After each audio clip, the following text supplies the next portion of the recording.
Aku benci sekolah. Curious people pernah nggak sih ngerasa seperti ini? Terus, karena nggak suka sama sekolah, kalian jadi males belajar. Nah kalau iya, berarti mungkin ada yang salah nggak ya dengan pengalaman belajar kita di sekolah.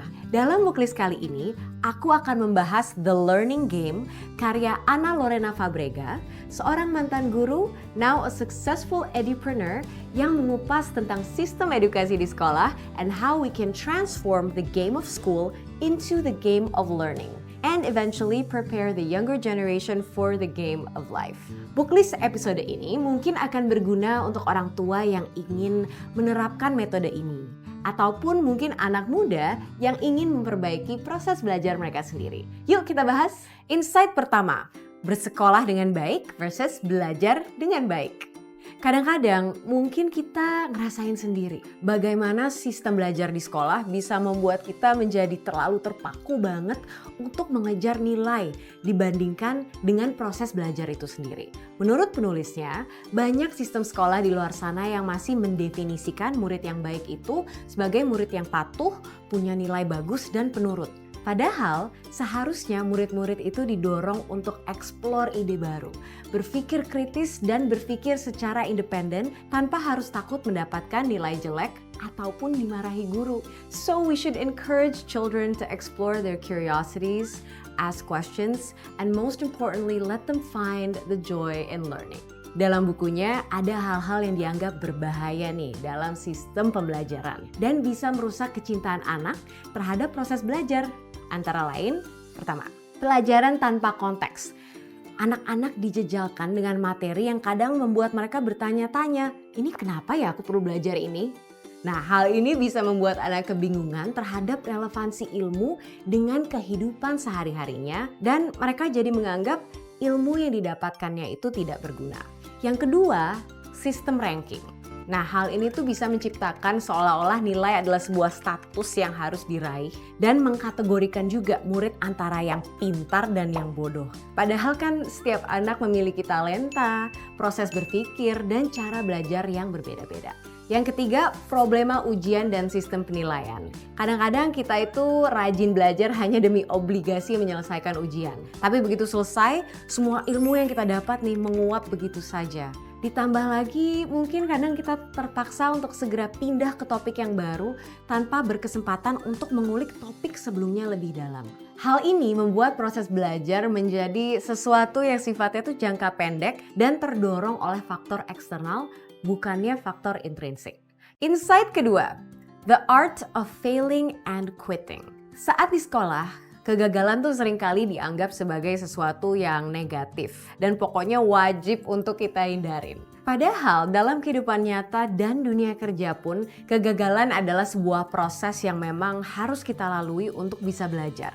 Jadi kegagalan, apalagi di usia dini, bukanlah sesuatu yang harus dihukum. Justru menurut penulisnya, kita harus mengajarkan anak-anak untuk berani gagal dan mencoba berbagai macam hal agar nantinya mereka tahu apa yang bisa mereka kerjakan dengan baik, apa yang bisa membuat mereka gagal, dan juga sadar waktunya berhenti dan move on. Oleh karena itu, walaupun susah ya, kadang sebagai orang tua mungkin ada baiknya membiarkan anak untuk menghadapi tantangannya sendiri dan belajar untuk menerima kegagalan sebagai bagian dari proses. Penulisnya juga memberikan beberapa cara seperti membagikan cerita kegagalan pribadi kepada anak, menggunakan kisah inspirasional tokoh favorit yang berhasil melewati kegagalan misalnya, memberikan ruang kepada anak untuk merenung dan berdiskusi, serta merayakan kegagalan sebagai kesempatan untuk mencoba lagi. Allowing kids to fail and quit in the proper context fosters experimentation and exploration. Membiarkan anak gagal dan berhenti dalam konteks yang tepat membuat anak jadi lebih berani untuk bereksperimen dan bereksplorasi sehingga pada akhirnya mereka bisa tumbuh menjadi individu dewasa yang percaya diri, mengenali diri sendiri, dan menghargai proses. Insight ketiga, let the kids take the lead. Memang ya kadang-kadang mungkin sebagai orang dewasa kita mungkin gemes dan gatel pengen ngebantuin anak-anak. Kita ingin langsung memberikan jalan tercepat dan termudah. Niatnya sih emang baik. Tapi menurut penulisnya, Kalau begini, kita justru tidak mengajarkan anak untuk bisa mandiri dan mengembangkan diri secara maksimal. But we also don't want our kids to suffer too much. So, what should we do? Menurut penulisnya, kita bisa memotivasi anak dengan cara-cara yang membuat anak lebih terlibat dan memimpin sebuah permasalahan. Misalnya, pertama, daripada langsung memberikan perintah, berikanlah opsi yang bisa mereka pilih, sehingga mereka merasa lebih mempunyai andil dan tanggung jawab. Yang kedua, involve your kids when making decisions. Tanyakan pendapat dan keinginan mereka.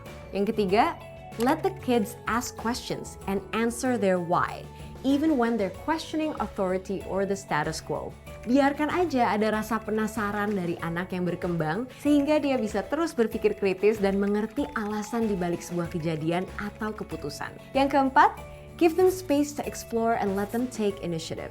Biasakan anak-anak untuk tidak selalu menunggu perintah untuk mengerjakan sesuatu, melainkan biarkan mereka yang mencetuskan ide dan berinisiatif untuk mengerjakan hal tersebut. Selain itu, respon kita terhadap usaha mereka juga menjadi hal yang penting. Kita harus bisa memberikan feedback yang membangun dan spesifik atas kerja mereka. Jadi kalau kita pengen muji nih misalnya, jangan cuman, wah bagus, tapi bagus dalam hal apa? Kita juga bisa menunjukkan apresiasi dengan bertanya tentang usaha ataupun proses mereka. Seperti, oh that's really cool, how did you think to make that?